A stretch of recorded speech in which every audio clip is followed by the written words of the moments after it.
এত বড় একটা ক্ষতি হয়ে গেল তোমার জীবনে। সবাই রোগা, শুধু তুমি একাই মোটা। তোমার চালানোর দোষ নেই, তুমি এই মোটা বউকে বসিয়েছো বলে তোমার গাড়ি লিক হয়েছে। তোমার ভিডিও কি আছে? সবই ভিডিও আমাদের। বলো না বল, কি আর বলবো, এই গাছটাকে আমাকে এখন বাঁচাতে হবে। এই গাছটার প্রচুর শেকড় হয়ে গেছে, এই শেকড়গুলোকে একটু কমিয়ে দেওয়ার চেষ্টা করছি কেটে কেটে আর কি। এটা হচ্ছে লেবু গাছ। হ্যাঁ হ্যাঁ আমি জানি। তো লেবু বা লেবুর পাতা কিন্তু আমাদের খাবার অনেক কাজে লাগে। কি কি কি কি কি আরে বলুন কি? লেবু বা লেবুর পাতা কিন্তু আমাদের খাবার অনেক কাজে লাগে। এই জন্য গাছটাকে আমাকে বাঁচাতে হবে। কি কাজে লাগে লেবুর পাতা? লেবু পাতা অনেক লাগে, আমাদের জ্বর হলে অনেকেই গ্রামীণ ভাবে লেবুর পাতা শোকায়। জ্বর হলে? হ্যাঁ, জ্বর বা বমি বমি হলে সেটা বলো। ঠিক আছে। তারপরে আম মাখানোর সময় লেবুর পাতা খুব দরকার হয়, যে মাখানো যে জিনিসগুলো হয় সেটা বলো। এই আর কি। লেবু তো খাবার কাজে ব্যবহার করা হয়, বিভিন্ন ডালে বলো, অনুষ্ঠান বাড়িতে বলো, সব জায়গায় কিন্তু লেবু খাবার কাজে, খাবার আর খাবার জন্য। সেটা বলো, একটু গুছিয়ে বলো। এটাই আমার ভুলভাল বক্তব্য বলছো। এটাই হচ্ছে আমার প্রবলেম, গুছিয়ে বলতে পারি না।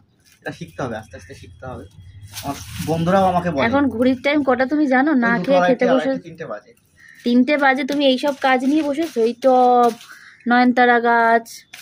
বলো না, এই গাছটাকে আমাকে বাঁচাতে হবে। কেন? প্রতিটা গাছে শিকড় হয়ে গেছে অত্যাধিক, এই জন্য বাঁচানো যাচ্ছে না। কত শিকড় বেড়েছে হচ্ছে না, পাখির বাসা হয়ে যাবে ওটা। তা যাবে, সত্যি বলেছে। দেখতে সুন্দর লাগবে। উপরে তাহলে ছাদের উপরে ফেলে রাখতে হবে, শুকিয়ে যাবে। তারপর তুমি বাসা বানাবে? আমি না হোক পাখিরা নিয়ে চলে যাবে। ও, পাখিদের হেভি কাজে লাগবে। সত্যি কথা, প্রচুর প্রচুর। রেডি আছে অলরেডি। একদম সত্যি খুব সুন্দর লাগছে এটা। এটা দেখতে ঠিক কেমন লাগছে বলতো? লাচ্ছার মতো লাগছে। আপনার পাখির বাসায় মনে হচ্ছে, ছোটখাটো পাখির বাসা। ফ্লোর করে দিলে একটু হয়ে গেল। পাখির বাসাও মনে হচ্ছে, লাচ্ছাও মনে হচ্ছে, শিমুই লাচ্ছা। যাই হোক, এটা আবার এখানে ট্রান্সফার করবো এই টবে। মানে ওই মাটিগুলো কি এখানে এখন ঢালবে?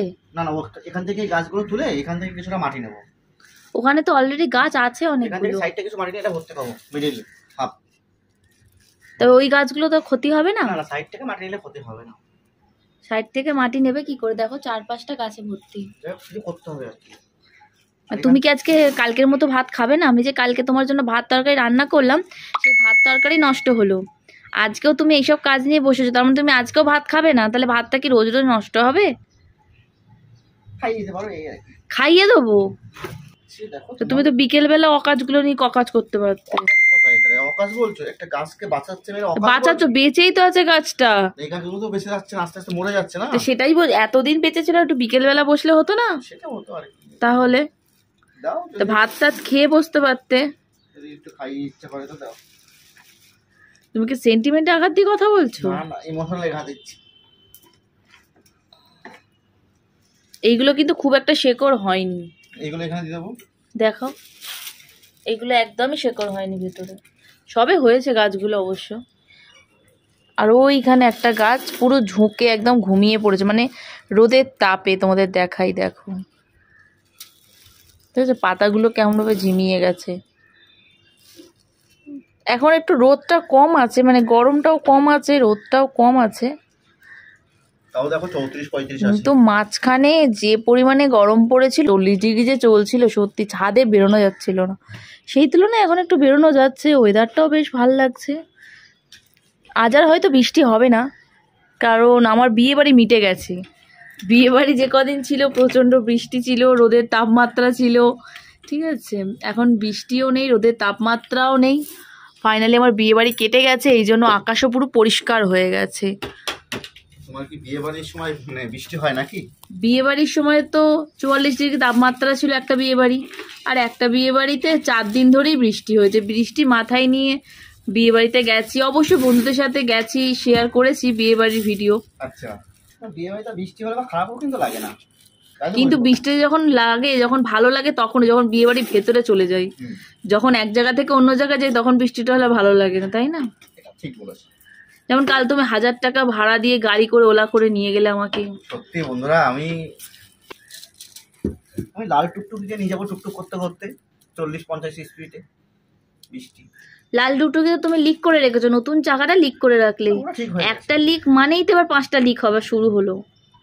রাস্তা যদি এখন কাজ ভাঙা, তোমাকে সেটা দেখে শুনে চালাতে হবে না? সম্ভব না, এতদিন তো চলছে, একদিন হতেই পারে। তোমার বাইকের চাকাটাও একই প্রবলেম হয়, বাইকের চাকাটা বহুবার লিক হয়েছে, বহুবার। তো লিক হওয়ার জন্য তো টায়ারের দোকানদার বসে আছে। যখন তাহলে দাঁড়াও, তোমার যখন একটা কানেক্টেড করে বলো। হ্যাঁ, তোমার যখন টায়ার লিক হয় তুমি কি বলো? তোমার চালানোর দোষ নেই, তুমি মোটা বউকে বসিয়েছো বলে তোমার গাড়ি লিক হয়েছে, এটা বলো তো। মোটা বউ বসার কারণে তোমার গাড়ি লিক হয়েছে। মাঝে মধ্যে আমার হয় আর কি হয়? মোটা বউ বসার কারণে তোমার গাড়ি লিক হয়? তোমার জীবনে এত বড় ক্ষতি হয়ে গেল? না না, এটা তো হয়ে গেছে আর এত বড় একটা ক্ষতি হয়ে গেল তোমার জীবনে? আমি তো ওটা বোঝাতে চাইনি আর কি। তাহলে কি বোঝাতে চাইছো? মাঝে মধ্যে হাওয়া কম থাকলে ডবল ক্যারি করলে প্রবলেম হয় আর তাহলে স্বীকার করো যে হাওয়া কম থাকলে ডবল ক্যারি করলে লিক হয়। এই আর মোটা বইয়ের কারণে লিক হয় না। তুমি রাস্তায় যাচ্ছ, দেখাচ্ছ সবাই রোগা, শুধু তুমি একাই মোটা দুনিয়ায়। দেখো, রোগা হওয়া তো ভালো। এই যে আমি দিন দিন মোটা হয়ে যাচ্ছি, আমি আগে হয়তো 60-62 ছিলাম, সেটা এখন হতে হতে 72 চলছে, যেটা তো খারাপ আমার দিকে। 72, 73 চলছে, 75, তাহলে তো 75, এটা তো খারাপ চলছে। আগে আমি হয়তো 65 তুমি ছিলাম। ঠিক করেছো এরকম ভাবে মোটা হয়ে? আবার রোগা হওয়ার চেষ্টা করছি, খাওয়া দাওয়া কন্ট্রোল করে। কি রোগা হওয়ার চেষ্টা করছো? কালকে বিয়ে বাড়ি যাওয়ার সময় 2টো জামা তোমার গায়ে হয়নি।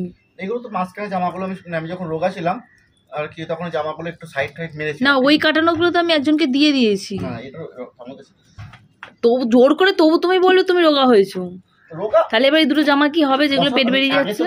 আগে 65 ছিলাম, এখন 75 হয়েছে। এখন তো রোগা হয়নি বলেছি, আমি মোটা হয়েছি। চেষ্টা করছো। হ্যাঁ, রোগা হওয়ার চেষ্টা। কিন্তু এ তো রিসেন্টের জামা। না না, এটা 10 বছরে এই 10 কেজির ডিফারেন্স, আর 10 কেজির বডির কথা বলছি। কালকে তুমি যে জামাটা পরলে তো বোতাম বেরিয়ে যাচ্ছিল, ওটা তো বাবা তোমায় পয়লা বৈশাখে দিয়েছিল আগের বছর। তাহলে জামাটা কি করে হলো না? তাই দেখতে পাচ্ছি। দেখতে হবে মানে কি? দেখলে তো কাল পরে পেট বেরিয়ে যাচ্ছে।